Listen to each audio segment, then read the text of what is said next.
Hello વિદ્યાર્થી મિત્રો, નમસ્કાર. વંદે માતરમ. વિદ્યાર્થી મિત્રો, ધોરણ 11 કોમર્સ વાણિજ્ય વ્યવસ્થા અને સંચાલન વિષયમાં આપ સૌનું હાર્દિક સ્વાગત છે. તો વિદ્યાર્થી મિત્રો, લાસ્ટ લેક્ચરમાં આપણે ભણ્યા હતા, યાદ કરો. લાસ્ટ લેક્ચરમાં આપણે શું ભણ્યા હતા? તો કે ભાઈ સહકારી મંડળી અંગેની મર્યાદા ભણ્યા હતા. 4 મર્યાદા હતી, તે બધે લખી છે. નોટબુકમાં લખી છે ને, જોશો. હા, ચાલો. આ બધું યાદ હોય કે ભાઈ કોણ લખે કોણ નહીં, એટલે ધ્યાન રાખો, લખવું નોટબુકમાં, જેથી એક્ઝામમાં સરળતા રહેશે, આપણને ફાયદો રહેશે. ચાલો, આજે જોઈએ નવો સવાલ કે ભાઈ સંયુક્ત હિસ્સાવાળી કંપનીની વ્યાખ્યા આપી તેનો અર્થ સમજાવો. 2 માર્ક્સ. કેટલા માર્ક્સ? 2 માર્ક્સમાં આ સવાલ આવી શકે કે ભાઈ સંયુક્ત હિસ્સાવાળી કંપની, અથવા એમ પૂછે કંપની એટલે શું, વ્યાખ્યા આપી, અર્થ જણાવો. અથવા એવો પણ સવાલ આવે કે કંપનીનો ઉદ્ભવ કઈ રીતે થયો, કંપનીનો જન્મ કઈ રીતે થયો, કંપનીનું સર્જન કઈ રીતે થયું. આવો સવાલ આવી શકે. બરાબર, પૂરા ધ્યાને. ચાલો, ઔદ્યોગિક ક્રાંતિ પહેલેથી સમજો. પાયામાંથી સ્ટોરી શરૂ કરીએ. સ્ટોરી મુદ્દે એટલે જ અહીંયા કંપનીનું સર્જન થઈ જાય છે. જો અહીંયા લખ્યું ને કંપની કહેવાય, અહીંયા કંપનીનું સર્જન થઈ જાય એટલી સ્ટોરી છે. મારી ભાષામાં તમને વ્યવસ્થિત સરળ શબ્દોમાં સમજાય ને એટલા માટે એ રીતે લખેલી છે. ટેક્સ્ટ બુકમાં છે બધા શબ્દો જ છે, એ જ લખેલું છે. લખવાની સિસ્ટમ અલગ છે. તમારે ટેક્સ્ટ બુકનો જ યુઝ કરવાનો છે.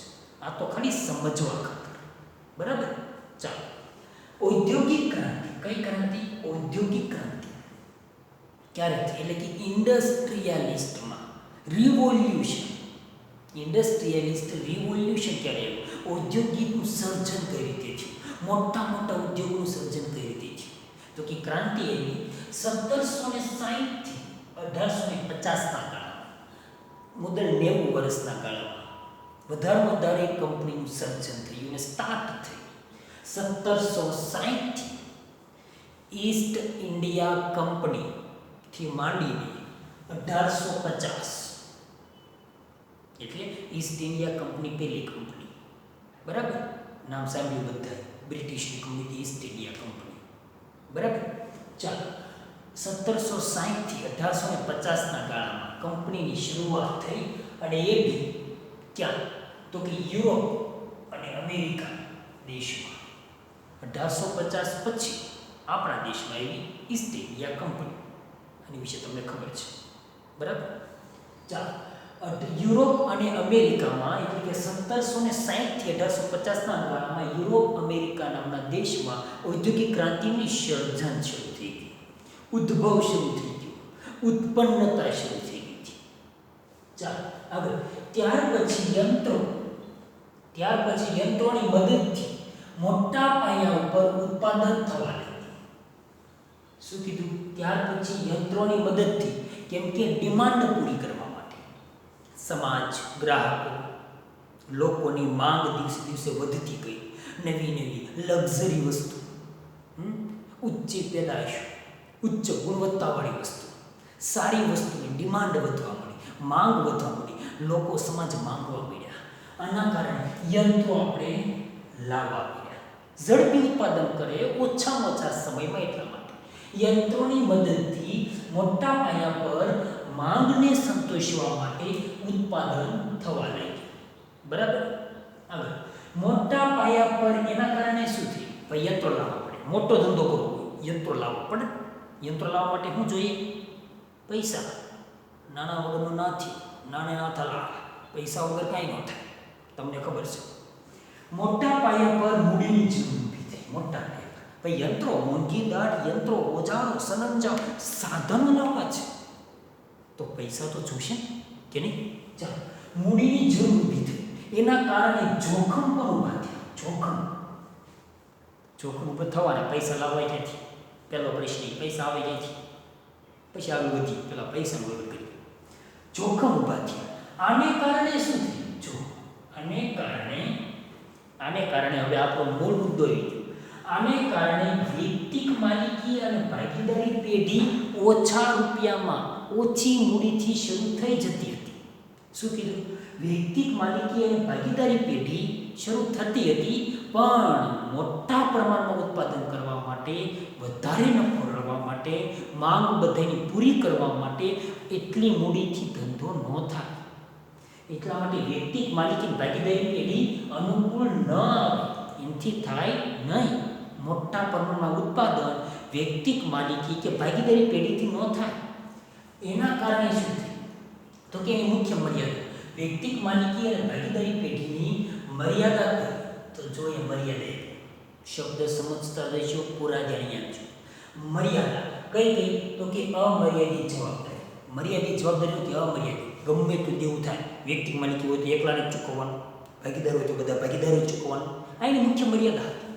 આગળ મૂડીની મર્યાદા. વધારે મૂડી લાવી શકતા નહીં હોય. એકલો વ્યક્તિ હોય, કરિયાના સ્ટોર્સ મારે સ્થાપવી છે, કે મારે દૂધની ડેરી સ્થાપવી છે, શરૂ કરવી છે, અથવા માની લો મારે કપડાની દુકાન શરૂ કરવી, 5 લાખ 8 લાખ 10 લાખ રૂપિયાથી થઈ જાય. બરાબર? મારે મોટો વિશાળ ફેક્ટરી લૂમ્સના 100 મશીન મૂકવા હોય કે 50 મશીન મૂકવા હોય તો 10 લાખે કાંઈ ન થાય. 10 લાખે કાંઈ ન થાય. એની માટે કરોડો રૂપિયા જોઈએ. તો 50 લૂમ્સના મશીન મૂકી. ઉદાહરણ આપું છું, આપણે મૂકવા નથી, ઉદાહરણ આપું છું. સમજાય? તો આ માટે મૂડીની મર્યાદા ઊભી થઈ. પૈસા આવી શકે એમ નથી, મર્યાદા હતી. અને ટૂંકો આયુષ્ય હતું. હવે વૈયક્તિક માલિકી છે, હું એકલો છું, કરિયાના સ્ટોર ચલાવું છું. કોઈ કારણસર મારું મૃત્યુ થઈ ગયું, કોઈ કારણસર કુદરતી કૃત્રિમ રીતે કોઈ બી રીતે એક્સપાયર થઈ ગયા, બરાબર, મૃત્યુ થઈ ગયું, તો આગળની પેઢી સંભાળીએ કે નથી, ધંધો બંધ, ટૂંકો આયુષ્ય, ટૂંકો. ભાગીદારી પેઢીમાં 2 ભાગીદારો બાંધ્યા, વાદ ઝઘડા કર્યા, ભાગીદારી છૂટી. સ્વાભાવિક છે, આ બધું ભણ્યા કોઈ કારણસર, તો ટૂંકું આયુષ્ય છે. આને કારણે શું થયું? આથી મોટા પાયા પર ધંધાકીય પ્રવૃત્તિ કરવા માટે, મોટા પાયા પર ધંધાકીય પ્રવૃત્તિ કરવા માટે વિશાળ પ્રમાણે મૂડી, વધારે મૂડી, પૈસા, મૂડીની સલામતી પણ હોવી જોઈએ. વેસ્ટ ન થાય પૈસા, સલામતી, સુરક્ષા, એનો ઉપયોગ પૂરેપૂરો, સદુપયોગ. જવાબદારી વધી, જવાબદારીમાં પણ વધારો થયો, અમર્યાદિત. જોખમની વહેંચણી, જોખમ પણ વહેંચાઈ ગયા કે ભાઈ તું જોખમ લે, તું જોખમ લે, તું લે, તો આપણો ધંધો મોટો થઈ શકે. બધા થોડું જોખમ. કાર્યદક્ષ સંચાલન, કાર્યદક્ષ આવડત, કળા, કૌશલ્ય, સક્ષમ, કુશળ આવડતને કારણે ધંધો વિશાળ બન્યો. આને કારણે વગેરે પ્રશ્નોને કારણે નવી ધંધાકીય વ્યવસ્થાનું સ્વરૂપ અસ્તિત્વમાં આવ્યું. નવો ધંધાનું સર્જન થયું. નવો ધંધો માર્કેટમાં આવ્યો. નવો ધંધાએ માર્કેટમાં જન્મ લીધો, સર્જન થયું, ક્રિએટ થયું. આમ જેને સંયુક્ત હિસ્સાવાળી કંપની, ઇંગ્લિશમાં એને કહેવાય joint stock company, JSC, joint stock company. અને ટૂંકમાં શું કહેવાય? Company. Reliance company, Tata motors, Adani power, Jio company તમને ખબર છે, રિલાયન્સ ઇન્ડસ્ટ્રીની અંદર જીઓ, રિલાયન્સ ઇન્ડસ્ટ્રી છે, એની અંદર અલગ નાની મોટી કંપનીઓ છે. ONGC, oil and natural gas commission, BSNL, ભારતીય સંચાર નિગમ લિમિટેડ, ઓઇલ કોર્પોરેશન, ગેલ ઇન્ડિયા કંપની. આ બધું શું છે? આ કંપની. એ આ જ Tata, TCS, Tata consultancy service, Reliance, Adani, જો મોટી મોટી કંપનીના નામ તમને ખબર જ છે. બજાજ કંપનીની વાત કરીએ, આ બધું શું છે? અલગ અલગ ઇલેક્ટ્રોનિક્સ કંપની હોય, ગેસ ઉત્પાદન કરે કંપનીઓ છે, ઓઇલ ઉત્પાદન કરે કંપનીઓ છે, અલગ અલગ નેટવર્ક કંપની, આ બધી કંપનીઓ છે. આ બધા ઉદાહરણ. ચાલો પહેલેથી કઈ રીતે કંપનીનો જન્મ થયો? 2 માર્ક્સમાં સવાલ આવે, 4 થી 5 વાક્ય લખવાના. કઈ રીતે? ઔદ્યોગિક ક્રાંતિ 1760-1850માં યુરોપ અને અમેરિકા દેશથી શરૂઆત થઈ. આ તમારે લખવાનું, ડાયરેક્ટ એવું લખવાનું છે, ઔદ્યોગિક ક્રાંતિ થઈ ગયા બાદ, ઔદ્યોગિક ક્રાંતિની શરૂ થયા બાદ વધારે માંગને પહોંચી વળવા માટે યંત્રોની જરૂર પડી. પેલું વાક્ય, કેમ કે આ 1760 1850 યુરોપ અમેરિકા તમારા ચોપડીમાં ક્યાંય નહીં મળે. આ તમારે જીકે જનરલ નોલેજ માટે યંત્રની જરૂર પડી, મોટા પાયે પર મૂડીની જરૂર પડી. આના કારણે વ્યક્તિગત માલિકી ભાગીદારી પેઢી શક્ય ન બને. કેમ કે એની મુખ્ય મર્યાદા કઈ તો કે અમર્યાદિત જવાબદારી, મૂડીની જવાબદાર મર્યાદા, ટૂંકું આયુષ્ય, આવું બધું મર્યાદા હતી. આને કારણે મોટા પાયા પર ધંધો કરવા માટે વિશાળ મૂડીની સલામતી, જવાબદારી, જોખમની વહેંચણી અને કાર્યદક્ષ સંચાલન જરૂર પડી. આને કારણે નવી આ બધા પ્રશ્નોના હલ માટે, ઉકેલ માટે નવો ધંધો અસ્તિત્વમાં આવ્યો અને આપણે નામ શું આપ્યું? કંપની, જોઈન્ટ સ્ટોક કંપની, સંયુક્ત હિસ્સાવાળી કંપની. સમજાઈ ગયું? ઓકે, સમજાવો. ઓકે ને? ચાલો આગળ વધીએ. કંપનીની મુખ્ય વ્યાખ્યા જોઈએ એની પહેલાં થોડી બે સેન્ટેન્સ જોઈએ. કંપની સ્વરૂપના વિકાસથી, વેપાર ઉદ્યોગનો ઝડપી વિકાસથી. વિચારો, કંપની દેશમાં ના હોય તો શું થાય? વિચારો, ટાટા કંપની, રિલાયન્સ કંપની નથી. એક મિનિટ વિચાર્યો, નથી. ઉદાહરણ સ્વરૂપે સપોઝ કે માની લો કે નથી, તો રોજગારી કઈ રીતે મળે? બધાની ડિમાન્ડ, તમે જે જીઓ વાપરો છો, નેટવર્ક વાપરે એની વાત કરું છું, જે વાપરો છો એ ન મળે. સવારે જાગો છો ત્યાંથી ટૂથપેસ્ટ કે મીઠુંથી ઉપયોગથી માંડીને ટ્રક સુધીની આઇટમ, વેરાયટી, પ્રોડક્ટ માર્કેટમાં ટાટા કંપનીની છે. બરાબર?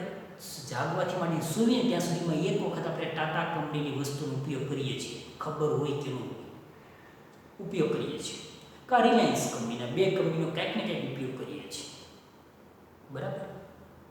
તો આ વિશાળ કંપની ના હોય તો શું થઈ? વિચારો, આ કંપનીઓને કારણે વેપાર ઉદ્યોગ ઝડપી વિકાસ પામ્યો. આગળ વધીએ. આથી કંપનીને દેશના આર્થિક વિકાસના એન્જિન તરીકે ઓળખાય. ફરી વખત ધ્યાન અહીંયા આપો. ચાલો, કંપનીને દેશના આર્થિક વિકાસના એન્જિન તરીકે ઓળખાય. હવે વિચારો, વધારે ગવર્મેન્ટને ટેક્સ કોણ ભરે છે? તમે ભરો છો? ભરો છો? કંઈથી કહી શકને ફરક પડે? હું કેટલો ભરું? કંઈ વધારે ટેક્સ ભરે કોણ? મોટા ધંધા એમાં કોણ ગણાય? વ્યક્તિગત માલિકી થોડો ઘણો ભરે, ભાગીદારી પેઢી અવડો ટેક્સ ભરે. બરાબર?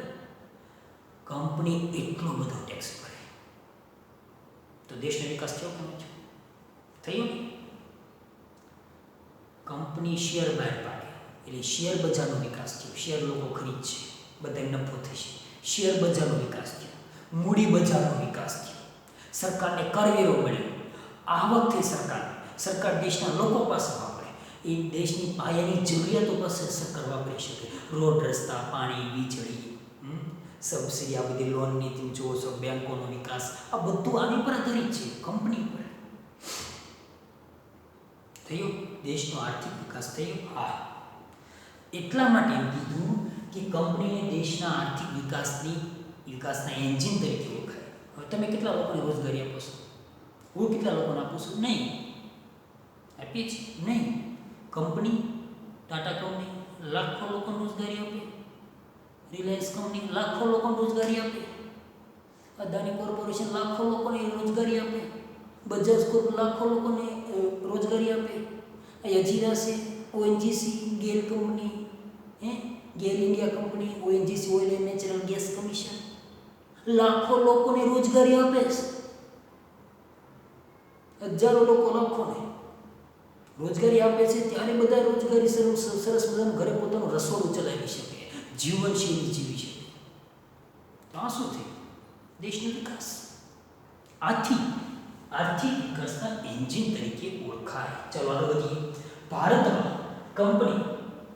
ભારતમાં કંપની ધારો એટલે કે કંપનીનો ધારો, કાયદાનો ધારો, નિયમનનો ધારો, જૂનો ધારો હતો કે જૂનો કંપની ધારો 1956 પહેલો ભારતમાં. તમે એસપી ભણો છો, એસપીમાં જૂનો કંપની ધારો 1956 અને નવો કંપની ધારો 2013 અસ્તિત્વમાં આવ્યો. બરાબર? યાદ રાખજો, અંડરલાઈન કરી નાખજો ટેક્સ બુકમાં. 1956માં 2013માં તો આ કંપની ધારો અમલમાં આવ્યો અને આથી કંપનીના કાયદા પ્રમાણે કંપનીએ કાયદામાં એવું લખ્યું છે કે ભાઈ કંપની છે કૃત્રિમ વ્યક્તિત્વ છે, અદ્રશ્ય વ્યક્તિત્વ છે, અમૂર્ત વ્યક્તિત્વ છે. એ ક્યારેય અમૂર્ત એટલે ક્યારે મરે નહીં, મૃત્યુ ન થાય. અદ્રશ્યને જોઈ ના શકાય. રિલાયન્સ કંપની જોઈ, રિલાયન્સ કંપની છે, આ શબ્દ એ તમે લખેલો જોઈ શકો. રિલાયન્સ કંપની જોઈ શકો, એનો આઉટલુક જોઈ શકાય. કૃત્રિમ વ્યક્તિ છે, એનો જીવ નથી. કંપની છે એમ જીવ. રિલાયન્સ શબ્દ છે, રિલાયન્સ શબ્દ એમાં જીવ છે નહીં. ટાટા શબ્દ છે એમાં જીવ છે નથી. સમજે? એસપી ભણ્યા હતા શું? કંપની સેક્રેટરીમાં જીવ હોય. આ સેક્રેટરી છે એમાં જીવ હોય. સંચાલક જીવતો જાગતો હરતો ફરતો માણસ છે. એના માઇન્ડ પાવર ઉપર, આવડત કળા કૌશલ્ય ઉપર સેક્રેટરી બનતો હોય, બનેલો સેક્રેટરીનો અભ્યાસ કરેલો. તો સેક્રેટરીમાં જીવ છે કેમ કે જીવંત વ્યક્તિ છે, પણ કંપનીમાં જીવ નથી એટલે એને કૃત્રિમ વ્યક્તિ છે. બંને વ્યક્તિ, તમે હું, આ સંસ્થા વ્યક્તિમાં બને. કંપની વાત કરું છું, કંપની. તો કે આ કંપની છે, આ વ્યક્તિત્વ આપ્યું, એટલે કે ભારત સરકારે કંપની ધારામાં કંપની શું કીધું? કૃત્રિમ વ્યક્તિત્વ છે, બરાબર. પણ એ નાગરિક નથી, ભારતનું નાગરિક નથી. આપણે વ્યક્તિ છે, ભારતના નાગરિક છે. પણ રિલાયન્સ કંપની ભારતના નાગરિક નથી, પણ એને કંપની ધારે કીધું કે ભાઈ તમે કૃત્રિમ વ્યક્તિત્વ ગણાવો કંપની, બરાબર. એટલે 1 માર્ક્સનો સવાલ અંડરલાઈન કરજો, MCQ પૂછાઈ શકે, એક વાક્યમાં પણ આવી શકે કે ભાઈ કંપની કેવું વ્યક્તિત્વ છે, તો શું લખશો? કૃત્રિમ, અદ્રશ્ય, અમૂર્ત, કોઈ બી લખી શકે. આગળ વધીએ. ચાલો વ્યાખ્યા. 2013ના કંપની ધારા પ્રમાણે એક્ઝામમાં એવો સવાલ આવે કે 2013 કંપની ધારા પ્રમાણે કંપની એટલે શું? તો હું લખવાનું. ચાલો, કંપની એટલે આ કાયદા એટલે 2013નો કાયદો, આગળ એના હેઠળ અથવા અગાઉના કોઈ પણ કાયદા હેઠળ, અગાઉનો એટલે 1956નો કાયદો હેઠળ સ્થાપાયેલી કંપની એટલે કંપની. કંપની એટલે શું? હાલના કાયદા પ્રમાણે અથવા અગાઉના કાયદા પ્રમાણે સ્થપાયેલી કોઈ સંસ્થા જેને કંપનીનું સ્વરૂપ આપ્યું એને શું કહેવાય? કંપની. ચાલો એક સાથે મારી સાથે બોલવાનું છે, જોશો કેટલા બોલે છે. ચાલો, કંપની એટલે આ કાયદા હેઠળ અથવા અગાઉના કોઈ પણ કાયદા હેઠળ સ્થપાયેલી કંપની. 2013 કંપની ધારા પ્રમાણે પૂછે તો જ લખો. ચાલો, આજે શું ભણ્યા? એક સવાલ, કંપનીનું સર્જન ઉદ્ભવ કઈ રીતે થયો તો ઔદ્યોગિક ક્રાંતિ, યંત્રો, મોટા પ્રમાણમાં ઉત્પાદન જરૂર પડી, વ્યક્તિ માલિકી ભાગીદારી પેઢી શક્ય નથી, એની મર્યાદા, અમર્યાદિત જવાબદારી, મૂડીની મર્યાદા ટૂંકવાયું છે. આના કારણે મોટી વિશાળ મૂડી, સલામતી મૂડીની જવાબદારી, જોખમની વહેંચણી, કાર્યદક્ષ સંચાલન માટે નવા ધંધાનું સર્જન થયું જેને કંપની તરીકે ઓળખાય. આમ કંપનીનું સર્જન થયું, કંપનીનો જન્મ થયો, જોઈન્ટ સ્ટોક કંપની, જેને ટૂંકમાં કંપની કહેવાય, બરાબર. એ કંપની એમ પૂછે 1 માર્ક્સનો અતિ આઈએમપી સવાલ કરો અંડરલાઈન ટેક્સ્ટબુકમાં. લ્યો હાથમાં પેન્સિલ, ફટાફટ ઉતાવળ રાખો, ફટાફટ પેન્સિલ હાથમાં. ચાલો, આર્થિક વિકાસનો એન્જિન કોને કહેવાય? હું લખશો કંપની. ફરી વખત એમ પૂછાય કંપની એ દેશ માટે શું બને? આર્થિક વિકાસનું એન્જિન. ફરી વખત આર્થિક વિકાસનું એન્જિન કોને કહેવાય? કંપનીને, બરાબર. કેવું વ્યક્તિત્વ છે? કૃત્રિમ, અદ્રશ્ય, અમૂર્ત, ત્રણમાંથી કોઈ પણ એક લખી શકે. અને 2013 કંપની ધારા પ્રમાણે અગાઉના, હાલના અથવા અગાઉના કંપની ધારા પ્રમાણે સ્થપાયેલી કંપની એટલે કંપની. તો વિદ્યાર્થી મિત્રો, અહીંયા લેક્ચરને પૂર્ણ કરી. નેક્સ્ટ લેક્ચરમાં કંપનીના જ લક્ષણો, ફાયદાઓ ભણીશું. ત્યાં સુધી વિદ્યાર્થી મિત્રો આવજો. Thank you. નેક્સ્ટ લેક્ચરમાં આપણે ખાસ ભૂલાઈ નહીં, એક નોટબુકમાં આ પ્રસ્તાવના લખવાની છે, એક વાક્યના સવાલ પાક કરવાનો છે. નેક્સ્ટ લેક્ચરમાં હવે આપણે મળીશું કંપનીના લક્ષણો સાથે. Thank you.